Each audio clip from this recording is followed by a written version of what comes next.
One of the most famous Bible stories is Noah's Ark. Now people can visit a life-size replica of the Ark in one of the world's most famous cities, Hong Kong. Here's Chris Mitchell. The Ark rises next to a huge suspension bridge and one of the world's busiest waterways. Its story begins with a unique partnership, including a government, a developer, and Christian organizations working together.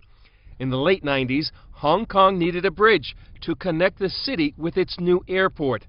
Matthew Pine is manager of Noah's Ark theme park. And as part of the whole development scheme, there was an island that needed to be developed to enable the building of the bridge. As a lawyer for the developers, Yugo Chan's message to the government was, "We can help you build the bridge, negotiate with the owners of the land on the island, build a theme park for the community, let us relocate the villages and build a residential development." So the government built the bridge, these apartments, and a theme park. But at first, they didn't know what kind of theme park. They had vision to do something remarkable, something outstanding. So they came up with many ideas. Some of them were really outrageous and some of them were very unreasonable. But the big vision of the Ark came from a little girl. It came from the heart of an 8-year-old girl. She drew a little picture, her dad took it, the government officials loved it, and from there on the architects and engineers developed the plan, the marketing teams came alongside, and the Hong Kong government also came to support it as well. And they eventually created what you've seen today. The contractors built the Ark the same dimensions the Bible says Noah did: 300 cubits long, 50 cubits wide, and 30 cubits high. Many believe it was the largest wooden structure ever to roam the seas.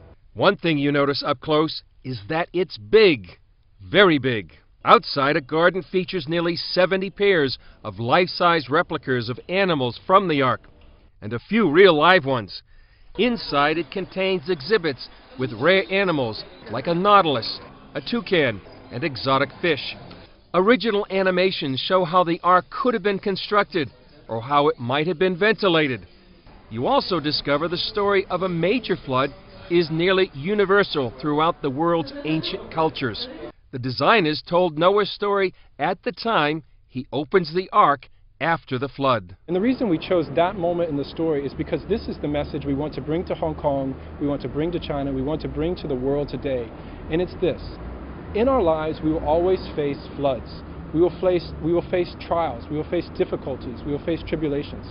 In our lives, sometimes that's sickness, sometimes that's financial troubles, sometimes that's troubles with relationships. If we can find a vessel to pass through those storms, those floods in our lives that may even threaten our very lives, then we can pass through, have a new beginning, have a new hope, as it was in Noah's day. Chris Mitchell, CBN News, Noah's Ark, Hong Kong.